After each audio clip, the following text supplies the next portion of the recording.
Well, g'day tubes. Welcome to question and answer number 20, I think we're at now. Holy cow, it's been a while since I've done a Q&A, but it is time for another one. And I've got some questions for me from February 1st. So yes, it's been a little while. I think that was kind of the last time we did one in and around there. So if you got a question that you want to ask me about anything, my job stuff, what I do, or you know, anything but the tractors, or you know, if you need any maybe advice or how to fix something, I'm pretty good at kind of diagnosing mostly, unless I have to really actually see it sometimes. Stuff for questions or whatever. So if you want to send it, it's billqa@yahoo.com. It's in the description and everything there too. So first one is from Evan, I think it is. Evan, it says, Evan, hello, Evan again. I've been looking for a good air compressor. What do you use, and what are some of the other good air compressors? Also, what is the best way to make them shut up and not be so loud all the time? Don't turn it on. Air compressors are always going to be loud. I mean, there's not probably anywhere that there's a real quiet air compressor, but I built the one I started with. Let me think now. I think I was running it into basically like I think it was a propane tank I had initially. Took the valve off it, and it's all like pipe thread stuff, so I just used it from that and piped everything into it, and it worked actually pretty good. I think now, it wasn't too long after, I think I was walking around Princess Auto, and they had they sell air compressors at my Princess Auto, of course, right? Get into that in a minute too. And they had I think one unit that maybe had toppled over or something, or got broken, and it broke something on the actual pump on the machine itself, or the motor or something. And they took that off and they just sold the tank. I'm like, ooh, I'll take that. So that's the tank I've actually got now in my workshop, in the shed out here. And I basically built all my stuff and put it onto there, kind of thing. And it works good, and it makes pretty good air. It's probably about 15 to 20 CFM at what PSI, I don't know. Now, Princess Auto sells air compressors, and that's where I bought my one that I put in my other shop. That's on my channel if you go way back and look for like air compressor or whatever stuff. Look up air compressor, and it's on there. And that is really good air compressor. It takes a lot of juice, so you got to have the juice to run it, as in electricity. Let me look it up here quick. I can give you some specs on it. I'm at my computer here, not out in the workshop today. It's just too cold and clammy and crappy and rainy and garbage out there, so I didn't bother going out there today. So I could turn the heat on, but it's like, that's okay. But air, I would film the looking this up here on here for you, but my rendering, or my shadow play doesn't record my desktop stuff anymore, and I don't really know why. Oh, that it there? No, that's not it. That's it there, I believe. It's gone up quite a bit. I don't think I paid that much for mine when I got it, but you'll see my face go dark because it's reflecting off the screen. So this compressor is really good. It is, let's get 7.5 horsepower, electric engine, of course. So air delivery at 90 PSI is 22.1 CFM, which is pretty darn good. Maximum pressure is to 175 PSI. Air delivery at 175 PSI is 21.2 CFM. That's actually a lot of air. I can be sandblasting with my sandblast cabinet. Compressor comes on. And then sandblasting still, and then it actually builds up pressure and passes, and it shuts off again. So I mean, that's pretty darn good. It keeps up to sandblasting. So I think it would easily do 2 sandblast cabinets if I really wanted it to. So so getting back to your question here, what's a good air compressor? I mean, really depends what you're doing with it. If you're blowing out like I do with that big one, I blow out the water lines in the fall time. I need a lot of air and fairly quick, and it can't kind of just, it has to kind of stay up there, right? It can't just kind of start real good and then there's nothing left, right? I got to keep it going, so that's why I got the big one for down there. So yeah, it really depends what you're doing. If you're doing some sandblasting, you're going to need something at least 10 CFM, at least 10 CFM for sandblasting. My little wee air compressor that Ironman gave me there, it's on the wheels. I think it's maybe like a 4 CFM, and I can empty that tank in like no time, just blowing with the air gun, right? So it doesn't keep up to that for sure, but the loudness, yeah, build a little building or closet around it or something, maybe that'll help, but they're going to be loud, so that's all I can tell you. But anyways, thanks, sir, for your question. Hopefully that answers it. On the next one here,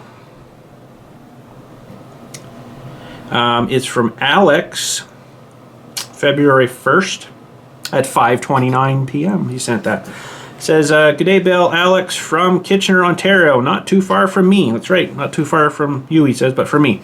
I drive past your house every time I go jeeping up north. I just completed the restoration on my 2002 Jeep TJ. Here are some of the pictures. Whole frame was cut out and apart due to rot. Oh boy, I know a lot about that. I was working on the Jeep like that too. I don't know if you were following me then. Working on Jeep, and it's like, holy man, this is just getting worse and worse and worse. No, that's too bad, you know. But Jeeps were really awesome. But Jeeps, the designs of them and the frames, they were never meant to get wet or mud. Who has not taken a Jeep in some kind of mud? I mean, it just doesn't happen. And that stuff gets sitting down in those valleys. He's actually got pictures of them, some pictures here, I think. Sits in the valleys of the frame and just rots them right out. And pretty much right where the shackles mount to the springs. So it's like, oh great, that's structurally strong. Anyways, another story there. Kept me busy for the time being. Curious if you have ever seen the 0 RPM engine. Never heard of that. I found it to be the coolest thing ever. Anyways, have a good day and hope COVID stuff is over soon. So he's got some pictures. I don't know if I can get them all in here, but there's some pictures. I guess he's replacing those frame rails. And yep, I can see right that spot right there. I think that's it there where the springs and stuff would mount. It rots out right there usually. Just a poor design. Yep, right there. Exactly. This is a little different though. He doesn't have leaf springs on his, but you can see right. It's kind of hard to see, but right. Hang on. Yeah, that looks like the before and the after he's fixed all those things. So they just not designed for. They're not designed for getting wet. Unfortunately, they just didn't coat the inside of those frames. They're probably just raw metal. So and there's a shot of her in the workshop, I guess. That looks good, bud. Hopefully she doesn't cost you an arm and a leg, but there it is all back together. It's a nice looking Jeep. Awesome, bud. Awesome. Well, thanks for, that wasn't really a question, but that was a good little share. I like that. That's good too. You can share things too if you want. That's fine too. Of your lawn tractor or your Jeep or whatever you like. Okay, why did my, whoa boy, why did it do that? Everything's huge on it now. It's not so good. Ooh, boy, there we go. So this one is from Firefighter Ray 453. It says, how are you? I'm doing pretty good now. I'm feeling better anyways from where I was. How long have you had the 110 TLB, and do you think the Mini X blade would plow snow? Okay, let's start with the 110 TLB. So I've had that since 2005. So it's been a while. It's been a little while. Almost 30, 3,800 and a bit change hours on it now. So it's not too bad for that long, I guess. Do you think the Mini X blade would plow snow? It doesn't angle.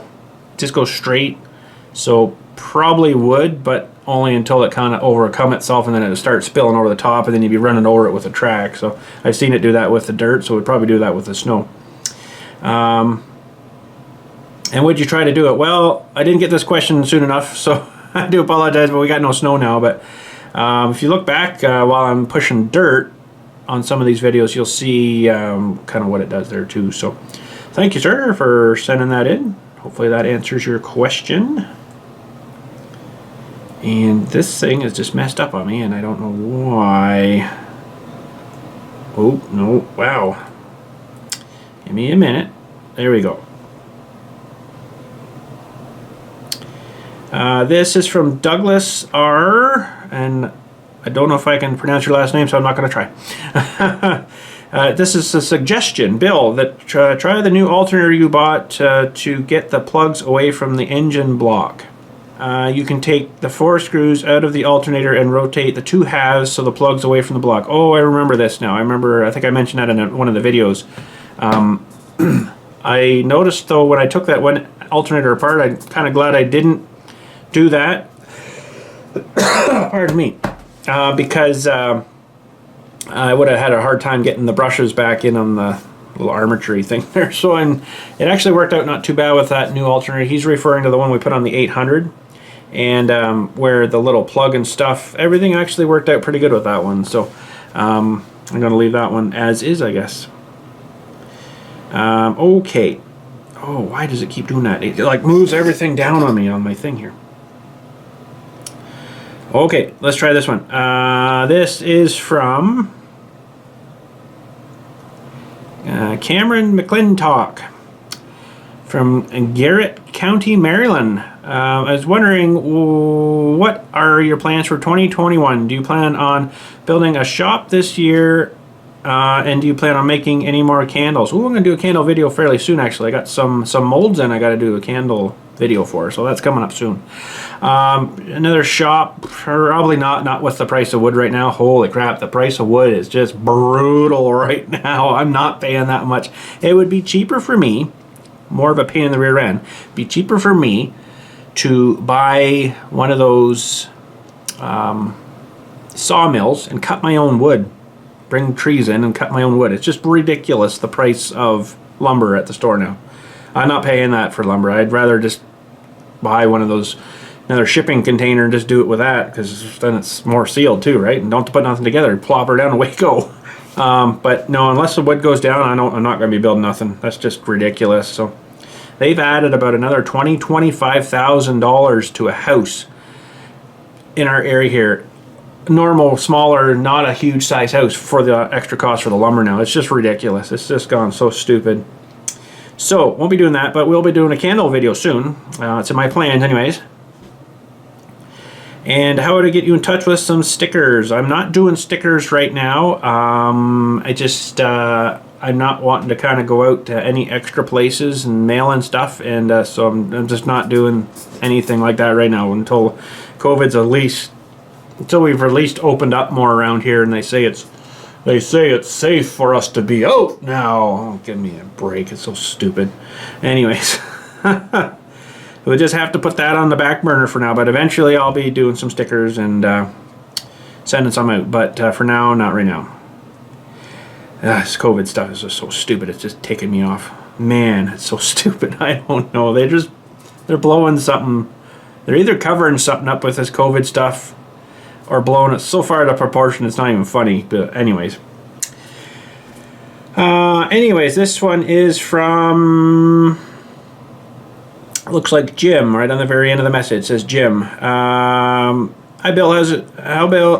Start it again. How's it going, Bill? There we go. My question is, how do you deal with the snow in the cemetery? So I've done some plowing videos. If you look back on my channel, I still got some plowing videos in the cemetery, which shouldn't probably be there, but they're still there anyways.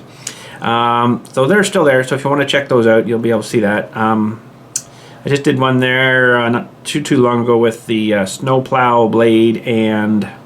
Oh, I got something actually interesting to show you. The snowplow blade, and which seemed to do really good. You guys really enjoyed that. And I had the snowblower on this here too. I got something interesting to show you. That snowblower I just found when I put it away. It's something I'm going to have to definitely fix on it. The very underneath, if I can find that picture, the very underneath where like the cutting edge is, I thought it was a solid piece of like a triangular shaped steel. So like this, and then the augers here. And I thought it was, you know, flat here and then angled here, and that was your cutting edge. Well, apparently it's not. I guess because I had it outside, there must have been some moisture somehow got in there. And let's see. This is the cutting edge, and look at the thing that's ripped open on it. See the big hole there compared to down here at this end where it's pointy and stuff? Look at the hole that's ripped open. I think it got moisture in there or something, or water or something, and like froze it and busted it open. I couldn't believe it. I'm like, I thought that was a solid piece. I don't like their design on that though, because you can, well, it's kind of hard to see from this video, but, or this picture, but you can see the scraping under there and how much wear is worn into that bottom plate already there. So that'll be something I might even have to replace. Cut all that out of there and weld her back in with something better. And I'd like to get a little bit more skid shoes on it. They have these shoes thingies on the, well, on the very back of the machine there, you can see them, but they don't kind of really do a whole lot. So but yeah, I wasn't too happy with that. I'm like, wow. So I'm gonna have to get her out, but well, I put it away for now, but I put it on these little roller things that I got at Princess Auto, and I haven't had it out for like 5 years, this thing. So I've had these things up on my shelf stored there. I'm like, okay, that's what I got these things for. I put them down on the floor and then set the blower down on it and unhooked it all from the, you know, the skid steer mount, and I backed out, and then I was able to roll the whole thing around with like one hand. It was so cool. So it's so much easier to move now. But anyways, that's how I do the snow. There's a little bit more to this here. So how do you deal with the snow in the cemetery? Like when you plow, doesn't it block the way of people's getting to their loved ones? Yes, it does. But it's generally, we don't get enough snow here to really be too much problem. People will jump over stuff like that. This year, I don't know what was going on. There's people, and this year we had a fair bit of snow, and I did go around. Okay, so let's go back up for a second here. What I do, if we get a fair bit of snow and I get, you know, a fairly big snowbank, I'll come with the blower and then blow that away, which is basically blowing it further in into the section. That's the only place I can go. But that will allow them to kind of walk in easier. So that'll clear up that. I don't generally clear paths for them into their graves, because if I do and then we get it really cold, that snow that I've just blown off there is like an insulation layer. So now all of a sudden, if I blow like a path to someone that's like, you know, halfway up into the section, I need a drink. If I blow snow to halfway up into the section, that's going to let that whole area freeze and get frost in the ground, and if I have to dig for someone in that row somewhere, then I won't be able to dig it. If it gets below a foot, I can't dig that anymore. So the machine, I just don't want to put the machine through that anymore, digging, right? So some people this year though have been crazy and like just barreling through snowbanks like you wouldn't believe. There's been, I don't know, 3 or 4 people got stuck, and I'm not supposed to help them out because, you know, I'm not insured like that to help them pull their car. If I wreck their car or something, then, oh, you wrecked my car, I'm suing you. Oh God, here we go, right? So I was like, no, you're gonna have to call a tow truck, or my cousin's actually a tow truck driver, and I'm like, I'll call him, he'll come get you out. It'll cost you like $300, but sure, you know, whatever he charges you, you know.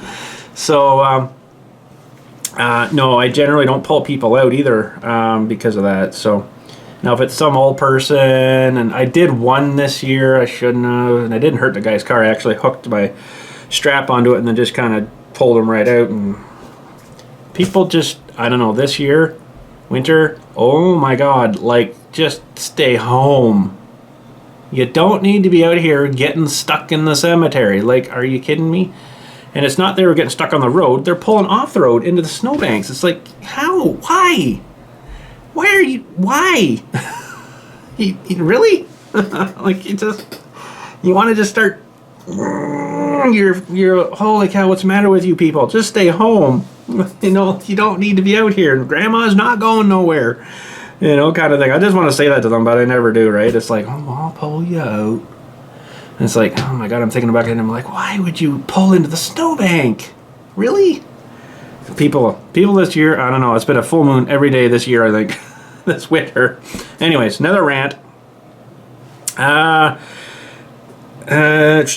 there paths, or do you have to do some by hand shoveling? I don't do a whole lot of hand shoveling, the steps at the office kind of thing. I got that little mini snowblower actually this year my stepdad gave me. I actually was using that quite a bit, and that's almost as handy as a shovel, except not on the steps. But there's a couple areas there that, you know, are kind of small and a bit too small for getting like the big blower and stuff through, or the big plow. So I was using it for that, and it worked actually really good. That little mini John Deere snowblower.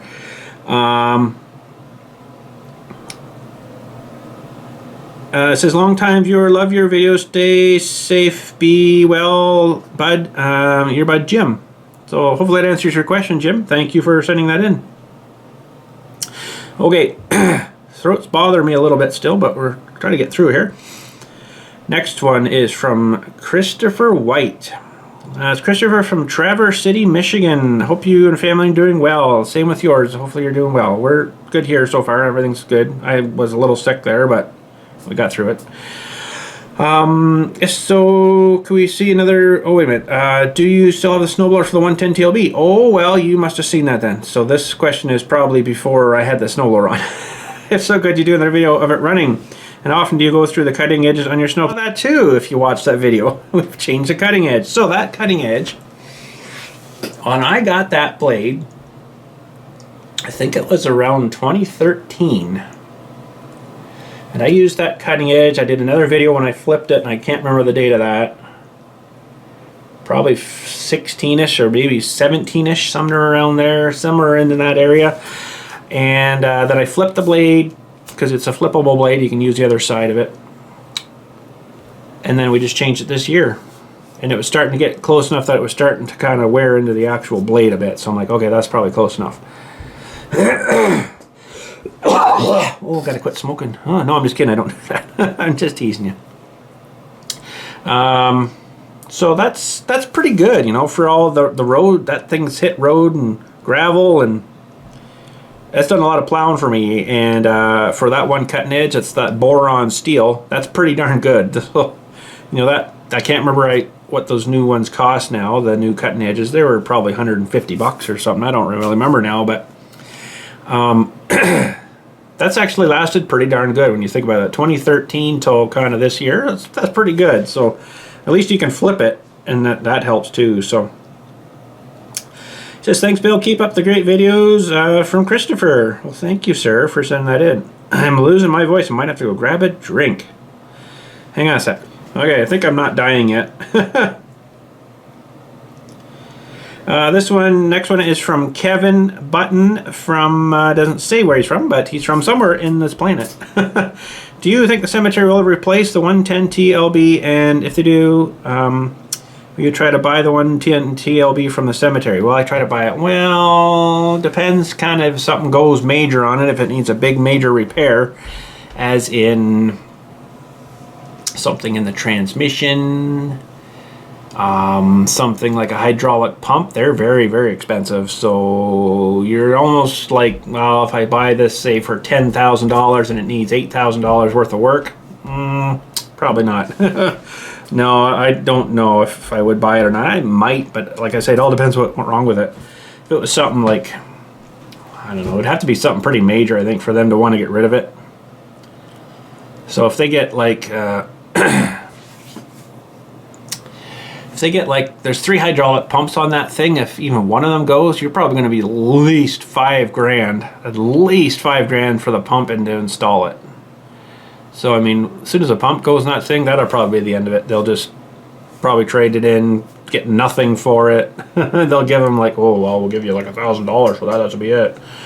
And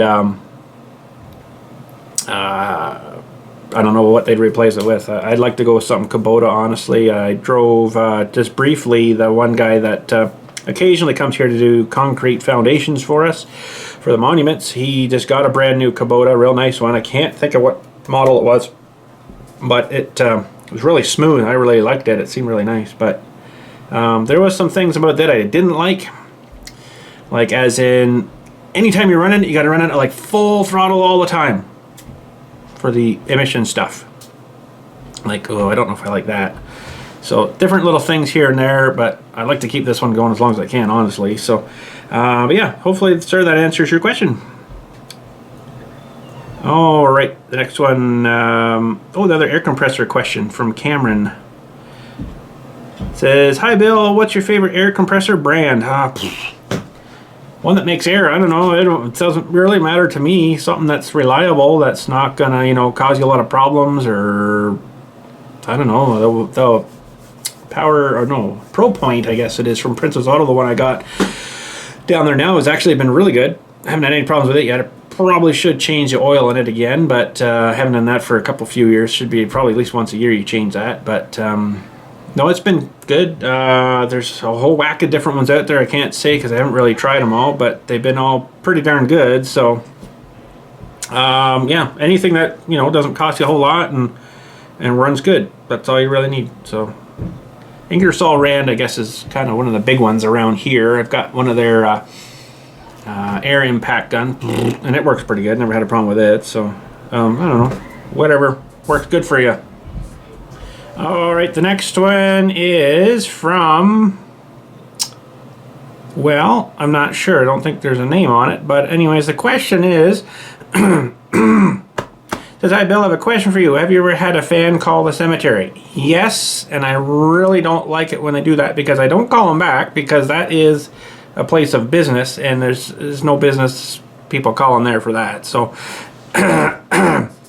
man. Something in my throat. I don't know what it is. But yeah, don't call the cemetery, please. Because I'll just delete that message. I won't call back. Because that's not the right place for that. So anyways, that's all for that one. So thank you for whoever was that sent that in. Whoop. Come on now. This is from, and I don't know this one either. All it says is ENT. "Hi Bill, this is purely out of interest. Explain to me, all the machines used in the cemetery, are they property of the cemetery? And if not, do they hire you with the equipment and pay you by the hour? And who pays for the maintenance and repairs?" So some of the machines are owned by me, some of them are owned by the cemetery. The small green tractor is owned by the cemetery for mowing and stuff and pulling the trailer and stuff. The dump trailer, the big black dump trailer, is owned by the cemetery. The backhoe, of course, is owned by the cemetery. The Mini X and the Mini X trailer is owned by me. And no, they don't pay me extra for using that. It just saves me having to dig stuff by hand. That's all I was concerned about. I never asked them for money, extra money for me using that. Man, the John Deere Zero Turn is owned by me. I own that. And I use that sometimes for some spots back there that's a little bit too hard to get the bigger mower into. And I don't really mind, because it helps me out, because I got to get the work done anyway, so it helps me. Plus I have some equipment of my own to use other places where I can't really use their equipment other places, kind of thing, right? So if, say, a friend of mine, "Oh, can you dig me a little trench or something for running a water line?" Yeah, sure, I'd come do that. I'll bring the Mini X. Stuff like that, right? So some is owned by the cemetery, some is owned by me. It's just kind of a back and forth thing, you know. Like, I'll use the backhoe up here for something, right? Pushing snow around or whatever, right? And that's fine, right? But or if I got to dig something for something up here or whatever in the house, or maybe even possibly the neighbor's house, I'll help her out with something, dig something out for her or whatever, right? Most times I take the Mini X over to her if she needed something done next door here. But the maintenance and repair, I do all the maintenance and repair here. Depends on what it is. I'll pay for stuff that needs for the Mini X, we'll say, or stuff that the backhoe needs. That's 9 times out of 10 it comes from the John Deere dealership, which we have an account there that we use, right? So that I use for that. And same with like the TSC, which is now PV Mart. They've changed the name here in Canada to PV Mart. I will get stuff out there that's needed for the cemetery stuff too. We have like a charge account there too, right? So that's kind of how that works. So everything else seems to work out good, you know, and we go with it that way. So yeah, it works good, you know. Like the Mini X, yeah, you'd think, oh well, they should be paying you extra for that. It's like, well, you can't really kind of ask for that because it's not really in my contract for that, right? So, and you know, it helps me, like the gravel back here digging cremation holes just totally sucks. So that's about 9 times of the reason why I got the mini X's for doing stuff like that. So and it just helps me out and saves the wear and tear on me, right? So because if I go, I don't know what they're gonna do. I don't know who they'll have take over here. But anyways, hopefully Mr. or Mrs. ENT, that helps you out. So that's how that kind of works. So that was February. Well, we're into February 28th now. Oh, this is an interesting one. Oh, why is that doing that now? Come on, I have so much trouble with this email program here. This person has a 110 TLB2, and I've already helped him and solved, I think, his problem with it, but I didn't get it onto this video soon enough or fast enough. This is from Robert, and he says, I've watched many of your videos, but I have not seen one that addresses the problem I am having. The curl up and down control of the loader bucket has been misbehaving as of late. So the joystick for, you know, your bucket curl and your loader up and down. Man, I don't know what's going on in my throat today, but it was fine. Now it's all gumming up on me. So he's having a problem with his curl up and down. The problem started this winter after many hours of snow removal. I live in western New Jersey. The joystick control is not as responsive as it once was. It's getting progressively worse, with more and more force on the joystick being needed to roll up and down and dump the bucket. Interesting. With the roll-up function being more affected, the last snowstorm, the joystick had to repeatedly be moved to eventually roll the bucket up. Any idea what that might be causing this? Thanks for your advice. Thanks for your advance for your time. Thanks in advance for your time, Robert. So we did figure, I think, out what it was. So where the joystick goes, there's 2 rods that go down way underneath the tractor and basically end up at the control, what do they call that? Spool control thing where all the hydraulic and stuff moving out that actually opens the valves to let go wherever it's got to go. So down where those 2 rods come down, I'm going to end it here, there's 2 little cam arms that are welded onto a stud that's on the side of the tractor, and these 2 cam arms are then hooked to, with these little turnbuckle things that are hooked to the actual short little shafts that hook actually into that spool valve. So what happens is those 2 rods come down, they end up at 2, boy, I had a picture of it too, I don't think I do now. They end up at 2 little turnbuckles that mount on these little rocker shaft things that are on this little shaft that's welded to the side of the frame. Well, those things aren't lubricated really at all from factory, so they get a bit of crap in there, a bit of water, a bit of crap, and they start rusting. And I had problems like that with mine. Although mine didn't really do that, mine was starting to get sloppy, so I'm down there looking, I'm like, oh, I wonder what's under this. So I took them things off. I think there's a video actually, I think, on my channel of it. I just don't know if I still got the pictures I sent him of mine. I don't think so. No, I don't. Anyways, so you got to take those bars off and the shafts and stuff that, you know, join everything, all the connecting links. And then you got these 2 little, they look like this and then like this, and then there's the little shaft that, or the thing that goes on the shaft, right? And it's got a pivot on there with these 2 things when you're using your loader. They don't move much, but they move a bit. So you take those off and then clean everything up and then put them back on, and then everything should be fine. So I think that's what he's done. He said it's better. He did get back to me on that a while ago. So that's what that is, and I believe that's on my channel. I don't remember what it's called though. So hopefully that answers your question. We are getting out of questions here. We're almost done. So this is from Jake, and he's from Pensacola, Florida. I was wondering, when you first started at the cemetery, what kind of tools and equipment did they provide you to work with? It seems like you've had to purchase a lot of stuff for yourself, like we just kind of went over. And It's funny how the questions kind of intermingle between like that. Purchase a lot of stuff for yourself that they don't provide. Have a great day. So I started there actually when my father-in-law left.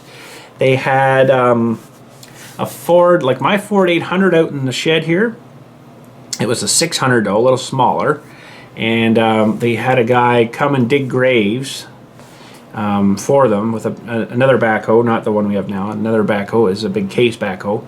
And they had a big dump trailer for that thing, which had a tri-thing shaft, so it would go up so far, and then the next would come out, and then the next would come out, and it would dump. It was like, I think it was actually an old manure spreader someone had converted way back, and it worked. Had a little gas motor on it. You'd fire that up, and then push the little lever, and up it would go, you know, and then it would dump it out, and you'd drive ahead with the tractor, and then it was just a gravity, push the valve, or close the valve, and then it would just gravity down. It was heavy enough trailer, right?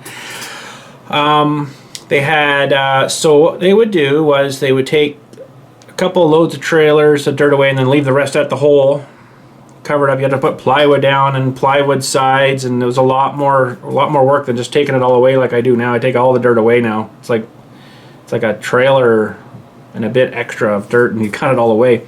They leave it there, and then I've still got the push blade. Actually, they have a 3-point hitch rear mount angled blade that I used to use for snow as well. With that tractor, that same 600 would do snow in the wintertime. I still have the snow thrower here, which I was going to get out this year and do a video on it for you guys, but it was frozen right into the ground. I'm like, oh, that's not going nowhere. So I'll have to try to get it out maybe in the fall and have a look over it, and maybe we'll hook it onto one of my old girls here and see if it'll still blow a little bit of snow out basically beside it. There's those things. They didn't work very good, but yeah, so it was a 3-point hitch, shaft mounted, PTO mounted thing. It's kind of dangerous, but so yeah, they would leave the dirt at the grave, and when it was all said and done, they'd, you know, take the covers all off, the green cover mats, and then he'd be backing up with this tractor and then keep shoving the dirt and shoving the dirt and shoving the dirt until eventually it shoved all back in the hole, you know. And it actually worked pretty good, but a lot more messing around, all those plywood all over the place, and stake and stuff, or half sheets of plywood so the pile wouldn't go into the stone or whatever, and trying to keep it clean. And I just take it all away now. It's a lot easier. So other than that, that's pretty much all they had until I kind of started, and then I'm not exactly sure what made them decide to get the first little backhoe. We had a backhoe like the little green tractor with the little wee tiny backhoe on it, which was way too small for what we were doing anyways. That's what we found out. But I don't know, the guy, they must have decided on their own to get that or something. I don't exactly remember why now. I was here then, I was employed here then, but I know the guy that dug the holes for us, he came to get paid. Like once a month he'd come and get his pay for whatever he did that month. And I think they told him in there, oh, we're not going to need you anymore, we're getting our own machine. And he stormed out of there. He was mad. Oh, he was mad. So then they ended up buying this new machine, which they thought would be, that's what it was, the one machine to do everything. It's like, yeah, that's not going to work too well, because we then had to get the dump trailer, which was the green dump trailer we got back then, which was totally useless. It would only dump like half a load of dirt. If you went much past the axle, it wouldn't lift it, just junk. So that's when I actually converted and put that great big cylinder on it and ran it off the tractor hydraulics, and it worked really good. really good then, but it had electric hydraulics before. It is terrible. It was garbage, but anyways. So they're like, let's get one machine to do everything. It's like, well, yeah, that's good, but you still kind of really need something to have that trailer hooked to when you're filling it with dirt, because it takes off all of a sudden, it's gone down the road, and it's taking out monuments, and it's like, that's not a safe thing. So so then I said to them, like, this little backhoe is great, but I mean, it takes me like 2.5 hours to dig a full-size grave with it. Like, that's a lot of work, you know. It's gonna burn that out in no time. So they eventually looked at something bigger and got the 110. So that's kind of how that all come about. But and then we are where we are now. So yeah, they started off, for one person here by themselves, it was not very much, you know, not very much machinery, but and they had a small mower. like way smaller than the one I run now. And it actually had a little leaf catcher thing on it, and he put a lot of hours. My father-in-law put a lot of hours out there doing work where, you know, he really didn't kind of have to. As in, you know, they could have had better machines for him, but I don't know, they never seemed to want to get him anything. But then when I started, they got the backhoe, and then they got the other backhoe, and then they got dump trailers, and it's like, why didn't you get this for him? I don't know. They never said anything about that to me. So anyways, that's hopefully answers that question. And then the other part where I had to purchase a lot of my own stuff, which, you know, like if I asked them for a Mini X, they might have got it for me, but it's like, I'll just get it myself. And then I can use it, and if I need it myself somewhere, I can use it myself too. So anyways, thanks Jake for sending that in. Hopefully that answers your question. That was from March 3rd, so we're getting a little closer to today's date. Next one here is from Dom, I think it is.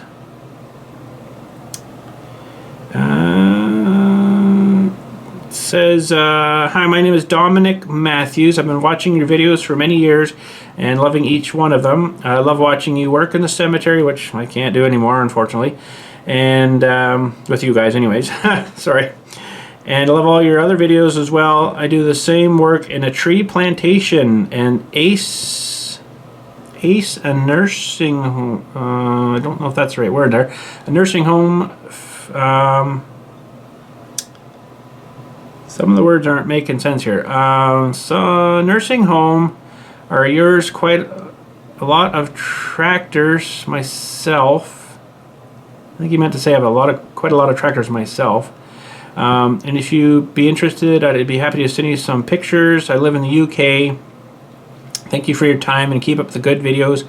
If you would like some pictures of my tractors, please let me know. Yeah, send some pictures through. That'd be cool. We can put them up in the next video here. So thank you, sir, for sending that in. But send pictures. That'd be kind of cool.